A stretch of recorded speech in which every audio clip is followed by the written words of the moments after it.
Hello and welcome to your Daily Cup of Football with me, David, ye of Little Faith Wilson, alongside from the corner of his bedroom, James, holding it down in that corner like Aldo Corso held down the right flank. Not really.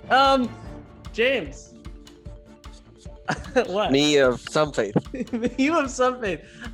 We're here because there was soccer. We're gonna start with an amazing result, James. I didn't see it coming. You claimed to see it coming, but I don't know if you actually saw it coming. Our dad definitely saw it coming, even if we, Sometimes his delusions manifest yeah, themselves the in delusions reality. of grandeur arrived today for Peru, and grandeur in Peru's way, Only just basically. barely. Just barely in the Copa America, their second game. They're playing in Brazil against Colombia, the team who beat them in qualifying, and in qualifying seems to have their number. But this is the Copa America. No World Cup points on the line. So guess what? Peru came back just like they did in the last Copa America. After receiving a hiding from Brazil, they come back in the next game and redeem themselves. That's what I And told this you. time, This they is did. exactly what I was saying yesterday. James, you're right. Just want to point that out. I think Spain put me in a bad mood. I was Yes, just they feeling did. down. And I forgot that Peru, for some reason, has some of the strongest the mental toughness of these players is kind of, I don't know. I'm sure there's not, as many teams that can do this, but we just watch Peru a lot. And it seems like a lot of times they come off of a pretty bad result. And then the next game, they're like, okay, we're just going to come out and get a win. It's The not, hair dryer Gareca does in the I don't locker know room. what he does, but Gareca definitely, knows what he's doing in terms of pushing the right buttons. They were saying, I know you muted the broadcast because it was kind of annoying. But we're talking about the quotes that he said after the game. Wait, who muted what broadcast? I thought you muted it. You were telling me to No, mute you it. were saying that you wanted to. I did want to mute it, and eventually I did. But You mean you didn't want to hear him say Galese over and over oh again? my lord, Galese from the play-by-play and Warren Barton saying that Peru were overawed. They was overawed in his like English weird grammar. That was just annoying. I don't know what that means. He was talking about Peru against Brazil, that they were overawed by the occasion. I'm like, they've played Brazil a lot. I think the word he's looking for is overwhelmed. Yeah, Brazil's Thanks for playing. Anyway, he was quoting Gareca, saying that Gareca after that game was saying, it wasn't that bad of a performance. The result was bad, but we played. That's what you're supposed to say, though. I know, but he said it, and we were even. We were even, except for the last 15 minutes when they put 3 past us and we fell apart. But this game, Peru wins 2-1, James. They did not get a guy sent off. They did not give up a goal right before the end of the half in the beginning of the second half, which is good, which is what they did against Colombia the last time these two teams played, which was in Peru in World Cup qualifying. A goal from Sergio Pena, who is basically the guy who's come in instead of, he's playing underneath the forward Lapadula instead of Cueva being there. So I guess he's replacing, if they had another guy out there. I don't know. Apparently the nephew of Paulo Guerrero, which I guess that was the one plus of when it was Guerrero blood flowing through his veins. I don't know. I guess, he was young. Young. Maybe Guerrero is actually 45 and not 37. Why can't he have a nephew? I don't understand. I don't know. It's just surprising. You don't hear that a lot. But he stepped up. The ball rebounded after Yotun, almost with a great outside the box goal, comes off the post. Colombia, pretty terrible defending, didn't clear it at all. And to be fair to Pena, he finished it. He smashed it in against Ospina. They're up 1-0.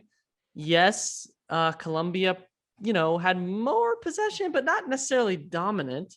They ended up getting an equalizer off of a mistake from Peru. Ramos, who actually I thought had a pretty good game overall.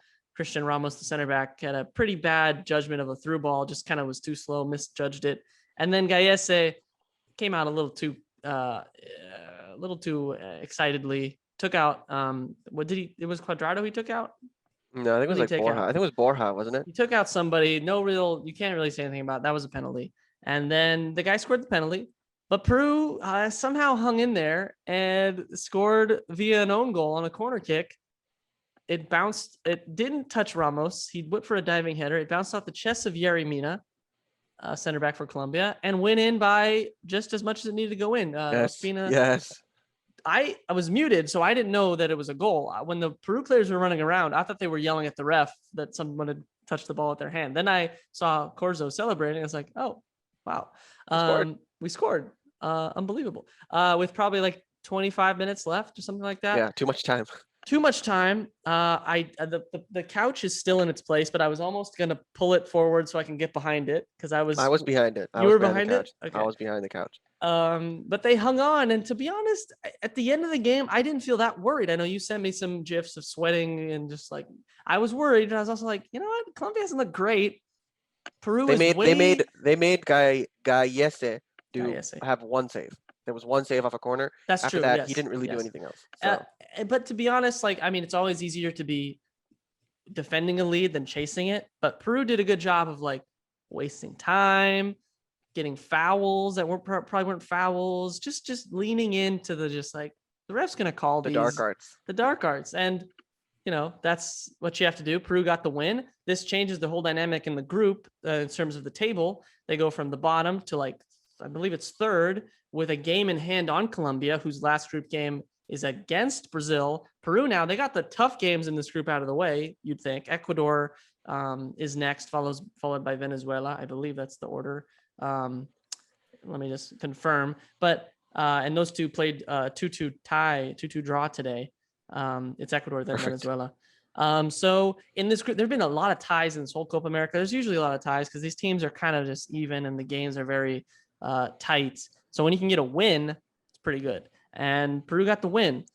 I thought it was obviously it's way better when you don't lose 4-0. And this is the kind of team that they're going to have to beat in qualifying. In terms of this level of team, that's like not a great team, but they got good players and you got to play well. I thought they did a good mix of defending well, but also when they had the ball, they had other times that didn't create goals where they were in control and had some possession.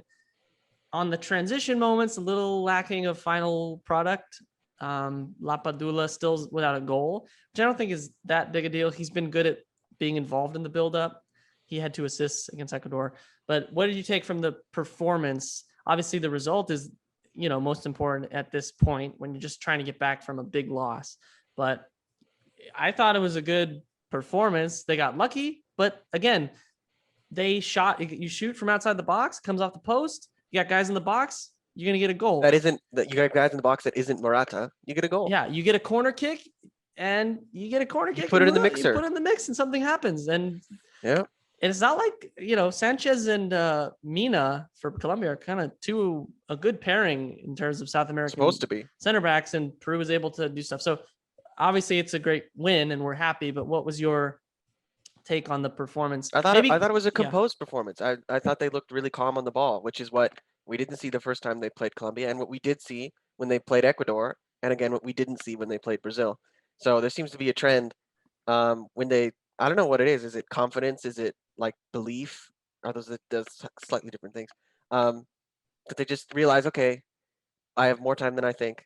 I've got options, and I can make these passes. Like there was a couple of points in the last 10 minutes where they had recovered possession, and instead of just panicking and just kicking it, they were just knocking it around like, oh, okay, I'll pass you, you pass me, okay. Moving, creating angles, setting up, getting into good positions, not really going for a goal. They were just, it was keep away. And they were doing a good job of that. And I mean, overall, it was a good performance. It looked a lot like the Ecuador game. And I think Ecuador probably put more pressure on them than Colombia did today. So. I mean, Colombia is now the questions for their side. They left James Rodriguez home kind of inexplicably. I know he has an injury, but he's still probably Colombia's most talented player. So there's definitely going to be questions back home in Colombia about losing to Peru, who they in qualifying usually do well against. And Copa America, Peru gets a big win. And I think they had said in Copa America, Colombia against everybody hadn't conceded a goal in many, many, many, many minutes. I think it was like 700 or something they said. It was like 7 games. So they got 2 on him. And I'm now, look, okay.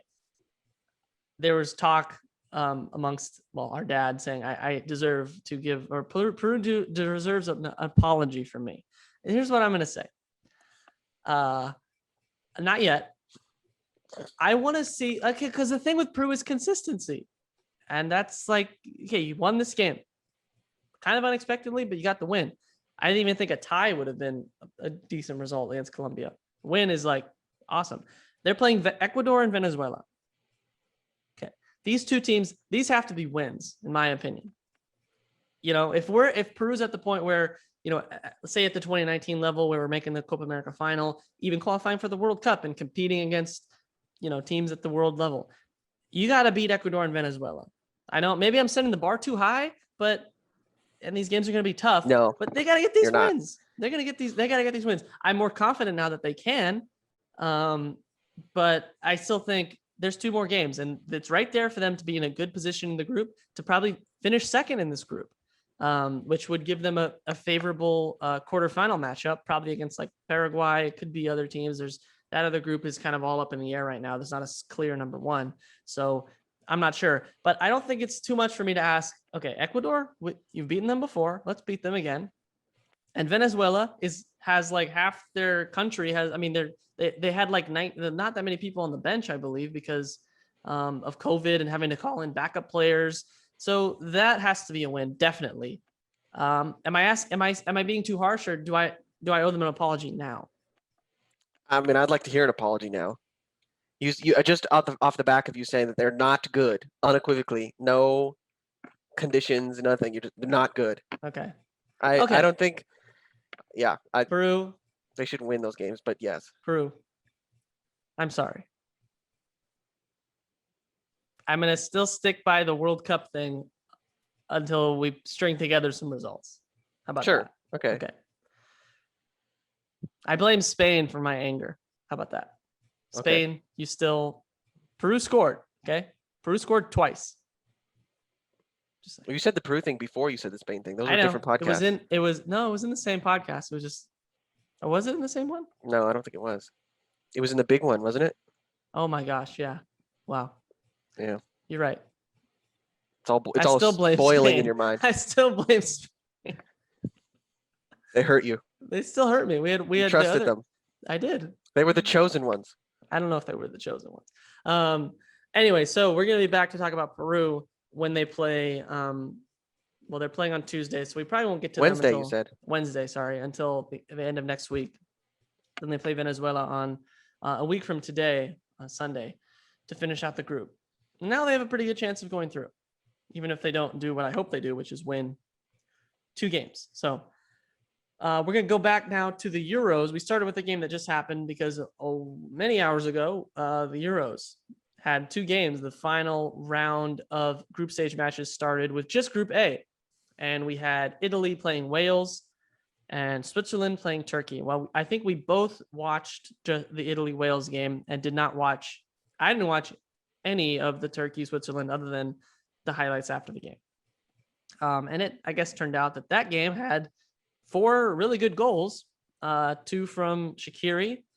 And I almost couldn't believe that Severovic scored. Until I saw the replay, I didn't believe it because I've watched many Switzerland games and I can't remember a Harris Severovic goal, but he scored a nice one. And Switzerland did what James did not want, but it was pretty expected that Switzerland's a decent side. If they're playing a bad team, which it turns out Turkey is, at least in this tournament, they're going to get a win. They were up 2-0. I think Turkey got one back, or was it 3-0? No, I think it was 2-0. It was 2-0 and then 2-1. Yeah, then Turkey 3-1. got one back, so they got their 1 goal. But Switzerland ends up winning 3-1. Now they're going to finish third because of the result. Wales didn't lose by enough goals, basically, against Italy. Spoilers.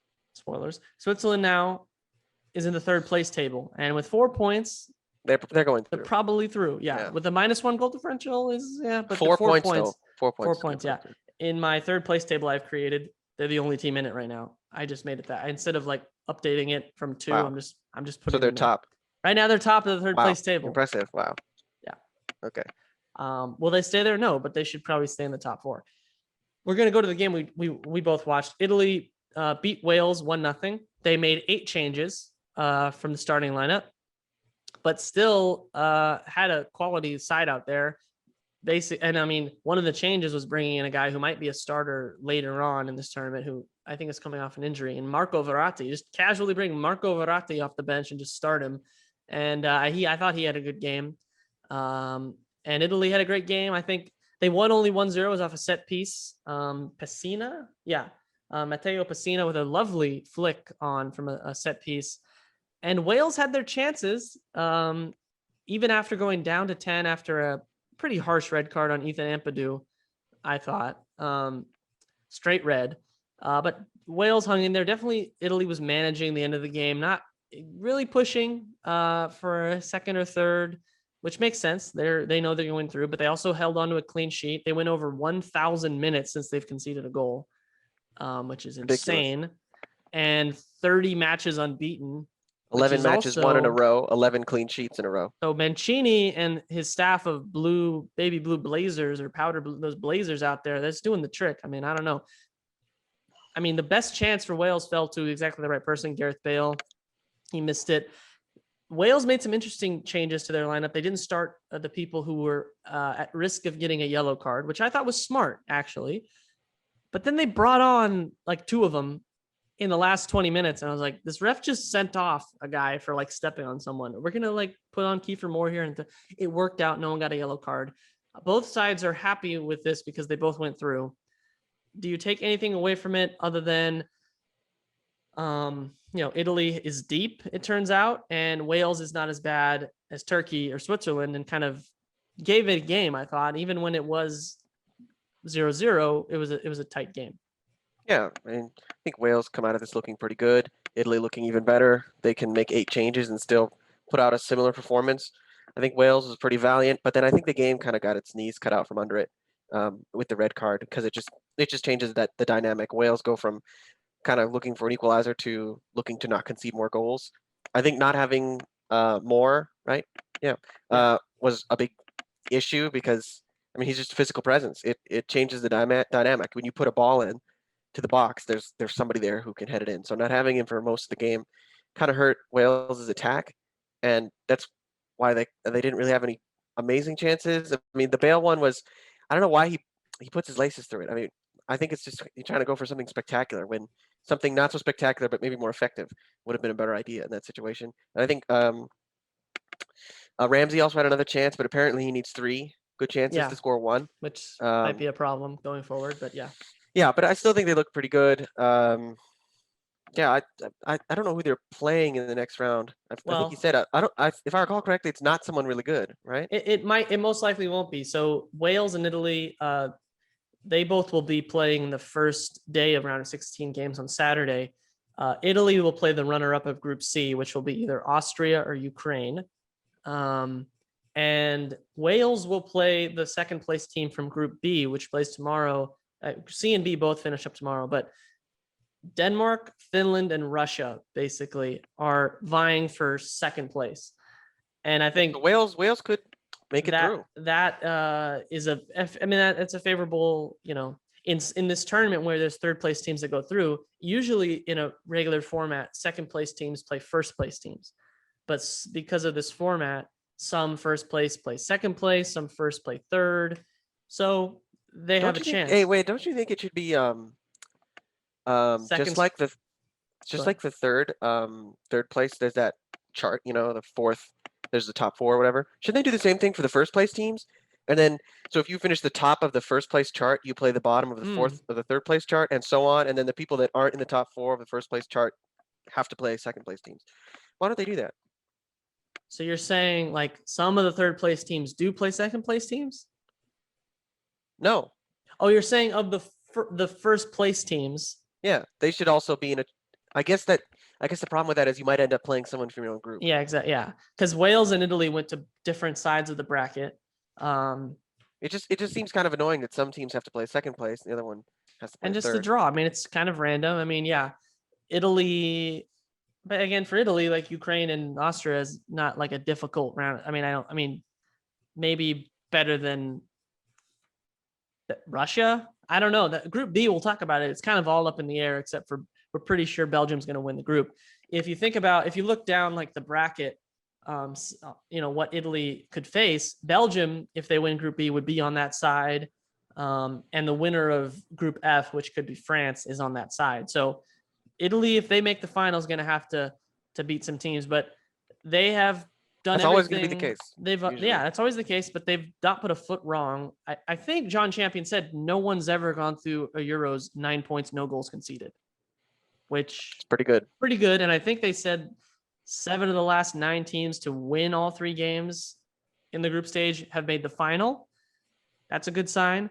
I'm really interested to see them play like a Belgium or a France or somebody like that and see how the game kind of goes, because they've definitely been a team that is defensively solid, but that's not like their calling card. They're actually able to play with the ball and be pretty dynamic. And I think the word Taylor Twellman kept using was progressive with the ball, not just passing it around, but being direct and able to beat people one-on-one. So they're a fun team, and they brought on guys off the bench. Chiesa is bright. Bernadeschi hit the post from a free kick really far out.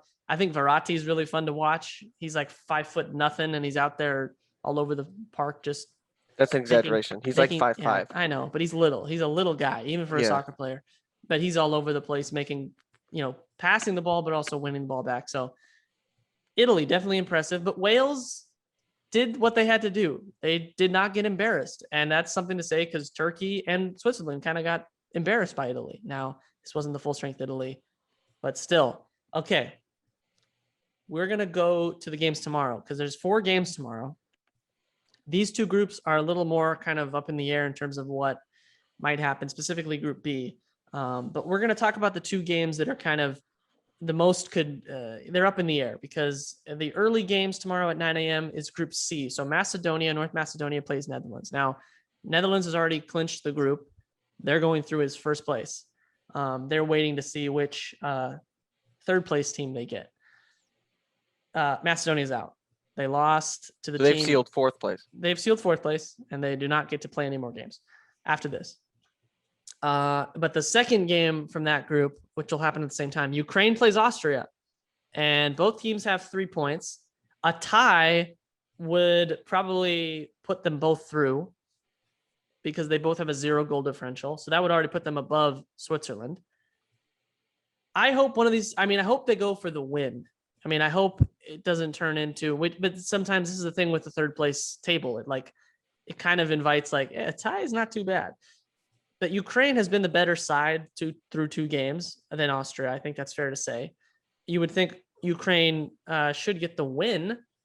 They've scored multiple goals in both their games. It's been the same 2 guys, Yaremchuk, Backheel, Merchant, and Yarmolenko, wonder goals and all that. I hope Ukraine goes through. I think they've been more exciting. And Austria has been kind of like, okay, yeah, you beat Macedonia. And then you kind of just went out with a whimper against Netherlands. I know you thought they did better against Netherlands than I did. But what do you think about this game? Because these are the 2 teams that even before the tournament were like, these are the 2 we're deciding between who's better and who's not. And this is what it comes down to. Yeah, I don't know. I don't know what to think. I think Austria did not cover themselves in glory against Netherlands. They were pretty poor. And Ukraine overall wasn't very good against Netherlands either, but I think they did better in the end than Austria did. So I think you got to be thinking that Ukraine is probably got to be slightly favored. I just don't see Ukraine going for a draw. That doesn't seem like their style. They seem pretty attacking. Maybe that's based on almost nothing, but it just seems like they don't seem like the type that would go for a draw. Austria seems like they might go for a draw, but I don't know. They just seem to have so many attacking weapons and a lot of guys that like to get it run in the box, shoot from distance. Those are not the type of players that you play when you're trying to go for a draw. But maybe when the lineups come out, they'll have benched some of their players. Maybe because of the yellow. Yeah, maybe because of the yellow card thing. Yeah, we didn't mention that with Wales, but what did you think of that strategy? Because I thought at first I was like, look at the lineup, like, oh, they changed people. Then I was like, that's kind of smart in this scenario. But I don't know. Wales though had 4 points, and Ukraine and Austria have 3. So it's not as certain that a loss leads to you being out. But what do you think of that strategy? And then just to like explain it to those who don't know, if you get 2 yellow cards, like I got a yellow card in the first game, and then I get a yellow card in this 3rd group game, it accumulates. So you have 2, and you're suspended for the next game, meaning you would miss the round of 16 game. That's the idea. And they get wiped out after the quarterfinal. So you can't get a yellow card in the semifinal, a second one accumulated, and miss the final. It has to be a straight red. That's just the explainer. But James, what's your I, idea of I that? think it's a dumb rule, is what I think. Well, that's true. It's a very dumb rule. That's been known. I agree with that. But so given that's the reality we live in, that seems like the right idea. If you're pretty sure and you don't want to lose someone, let's not risk it. I just you're gonna accumulate yellow cards. That's that's just it. I mean, you're playing 5 games, and you're expecting them to get 0 yellow cards. I'm talking just, I know, no, that it's not, doesn't make any sense for anybody who's watched But I'm just soccer. saying, over time, I think it's just So you're gonna saying happen. there's no point in doing it in the group stage third match. That's my question. Like that I'm thinking, because you're going to the knockout stage. And then once you get to the knockout stage, it's like, we made the knockout. A lot of teams, that's the goal. Let's just get to the knockout I don't know. It stage. just seems like a lot of players are on yellows and somehow don't get suspended. Because Well, we'll see. maybe that's too much of a blanket statement, but I think most players have an ability to not get yellow carded. Well, Kiefer They Moore seem to definitely. They seem to yeah. do that pretty well, because a lot of people get yellow cards, and there's not a lot of second yellows. It doesn't happen all that often. Well, yeah, It we'll does see. happen that people miss the next match because of a yellow, but it's not like all these players. The reason this rule is still there is probably because tons and tons of players aren't getting suspended. Maybe. That's Yeah. the way I see it. Because if that was the case, and all like 4 players were out for every team going into the quarterfinals, or they'd be like, "This is up in arms. Like, this is ridiculous. We need to have 3. You need to accumulate 3 over a shorter period of time."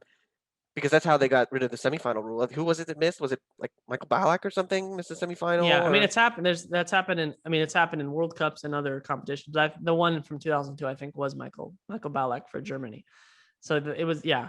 But yeah, Ukraine, Austria is kind of up for grabs. I don't see a lot of lineup switching up because they both have 3 points, and a loss theoretically with 3 points and a negative goal differential could be out. Now, 3 points still might be enough. But we're just gonna have to see. So, and again, like both these teams have 0 goal differential, and Ukraine has scored 4 goals, and I believe the tiebreaker in the third place table after goal differential, the next tiebreaker is goals 4. So Ukraine technically right now is in second. So if it ends in a tie, Ukraine goes through as runners up and would play Italy. Now, is that an idea like, hey, let's not get second? I mean, I don't know. If you're third place, you could go multiple places. It depends on the other third places that go through. But whoever is second place goes to play Italy in London on Saturday. So that's also something to think about, but I don't think they'll be thinking about it too much. But we're going to go to the next games at noon from Group B. So the one that I think is the most interesting, obviously, Belgium's playing Finland. Technically, Finland could win the group if Finland beats Belgium and goes to 6 points and has the tiebreaker over Belgium. Is that going to happen? No, if Finland beats Belgium, they are number 1 in the group. Yeah, no, I know. That's what I'm saying. Not might be. They will be. I know, but I'm explaining why, because they'd be tied on points and it wouldn't be goal differential, which is what I thought it was. I'm just making it more clear. Like, if they win this game, they are finishing first in the group. Yeah, that's not going to happen. I'm just going to say that now. No, I don't think so. So that's why we're going to focus on Russia, Denmark. Russia also has 3 points. They are second place because they beat Finland 1-0. Denmark is last, but could end this day or end tomorrow in second, I believe, if they beat Russia and Finland loses to Belgium. But they need them to lose by, or is there no way they can? No, they cannot pass They can only Finland. finish third. Yeah, So they can only finish has third. the head-to-head. As you can see, it's slightly complicated. So Yeah. Denmark needs to win, obviously, and to get third. And I think at that point, then it comes down to the third place table in terms of their goal differential. Right now, they have a -2 goal differential. It's the same as Russia. So if they beat Russia, they'd obviously have a better goal differential than Russia. Well, if they beat Russia, then they're ahead on head-to-head. Yeah, so they'd finish right. above them. They need to win. Denmark has to win. If Denmark ties or loses, they go out, which I think would be sad because they have gone through a lot and they've also played some good soccer in this tournament. And I want to see them get another game. Russia, I'm kind of done with Russia. I don't need to watch another knockout game involving Russia. Finland, they're gonna lose. So I hope that Denmark can win. It's gonna be in Copenhagen.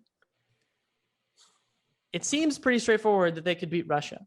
Russia, though, has this way of annoyingly hanging around and doing it. I want to believe that Denmark will turn the performance that they put in against Belgium and that didn't result in a actual result and win against. They're better than Russia. I mean, that's even without Ericsson, they're better than Russia. Yeah. So is this going to happen, James? Are we going to get a good feel good ending to this group with Denmark in Copenhagen beating Russia? I have a sinking feeling that some shenanigans are going to go down, and Russia will steal a point. Darn it. That's what my gut is telling me right now. Because Yeah. it seems too easy. Like, oh, it's okay, we'll just win our last game, and then we'll be in. And I'm just sitting here like, oh man, I don't know. I mean, yeah, Russia will probably most definitely be going for the draw. A draw puts them through in second, unless somehow Finland won. And in second place, they would take that all day. So it's all on Denmark, and that could lead to counterattacks and other, pushing. I mean, the other thing is Denmark could win this game and still not go through. It's a possibility. With 3 points, you're kind of more on the bubble. But they don't go through with a win, but they have a chance. I think they're going to need a multiple goal win, to be honest, and that's why I think it's not that something bad's going to happen. Yeah, they'll be winning like 2-0 or something, and then they'll be pushing for that third because they need more, and that'll let Russia get like one cheese goal. So you're saying Russia could ruin everything, even in losing? Yeah. Not even it doesn't even have to be a tie. They could like mess up the goal difference and knock Denmark out. So. I mean, in that way, Finland is kind of Finland. I'm so confused, James. Let's say Denmark wins. Finland's second. Yes. No, Finland is second? Yeah. Does it come down to goal differential? No. Because Finland lost to Russia. Yeah. So they'd have 3. Wait. Hold on. Okay, look, my brain. Okay. Right now. Oh God. Belgium, 6 points. Yeah. Second, Russia, 3 points. Okay. Third, Finland, 3 points. Yes. Fourth, Denmark, 0 points.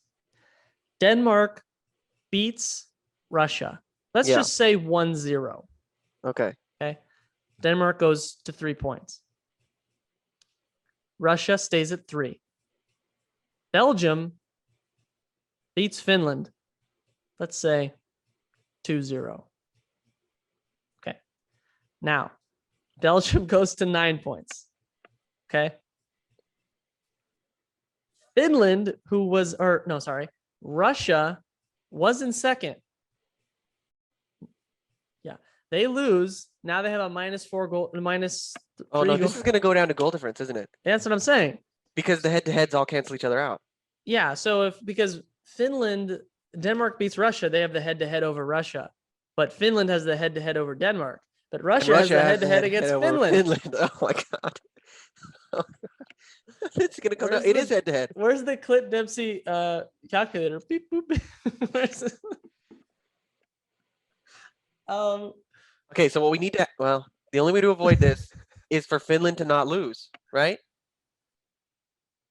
If Finland ties, then they get second, and then all Denmark has to do is win. Unless Russia wins. Yeah, and then Denmark beats Russia. Then Denmark, no questions asked, to third place, and then Finland will finish second. I guess I'm saying, is there a scenario where Denmark wins and still is fourth because their goal differential is worse than Finland? Yes, I think that's possible. But what is Finland's goal difference is 0, isn't it? Finland's is 0. Denmark's -2. If Denmark wins 1-0, they go to -1. If Finland loses 1-0, Finland's -1. Oh dear. Then what's Russia's goal difference? They lost 3-0, so they're in a bad spot. -2. They're -2. So they have the same goal difference as they have the same goal difference as Denmark, right? They do. Russia and Denmark, the goal differential doesn't matter. The head-to-head does. No, what? Because the only way Denmark passes Russia is with a win. Then they'll have the head-to-head. Yeah, but Finland will have the head-to-head over Denmark, and Russia has it over Finland, Oh my gosh. and Denmark has it over Russia, and Finland has it over Denmark, and Now Russia my has it over brain Finland. hurts. Okay. Okay. Here's Woo. the plan. Okay, I'm gonna Yeah. close this off. Okay, we think Belgium's gonna win. We hope Denmark will win. We don't know what's gonna happen. After that, someone smarter than us will figure it out, and we will relay that information back to you without an explanation because it's gonna be too confusing. You will just sit down and accept the official narrative. Okay. Yeah. Okay, close out. We're done. Wow. Okay. So yeah, those After are the that games. brain teaser. Wow. Yeah, Belgium, if they win the group, would play on Sunday. Third place, who knows where you go. Second place in this group will play Wales. Ooh. Which could make for an interesting round of 16 matchup. Wow. And second place from Group C, we said would go to play Italy, and Netherlands is already through as first place, and they'll play a third place team. So yeah, it's all kicking off tomorrow in terms of the permutation team of people. And There's just numbers running across my Yeah. face right now. The whole, yeah. I mean, have they always had the head-to-head thing? Or I No. feel like that's a new thing. That's a new thing, I think, with the third place rule. Which I think kind of makes it more complicated. But it's Yes, also, it does. I think it's kind of a better way, head-to-head. I think that's cool. Until you get this, where one team beats the other team, who beats the other Yeah, team. It's like who rock, beats the paper, other team. scissors. With 3 people. No, it's like rock, one's paper, one's scissors. They each beat. Yeah, that's true. What would make, but see, what could happen is this Russia wins. Yeah, no, yeah. Yes. And then they finish second. Belgium, even if they lose. Now, what about this scenario? One more scenario chance before we leave. Finland beats Belgium. And Russia beats Denmark. They all end on 6. They all end on 6. Well, they're all and through. they'll What all do they go care? through. They all go What through. do they care? Yeah. But That in would that be a fun one. scenario, does Finland win the group? They beat Belgium, No, right? But Russia beat Finland. So Russia Russia beat would win the Finland. group. Yeah, but but Belgium beat Russia. It's just,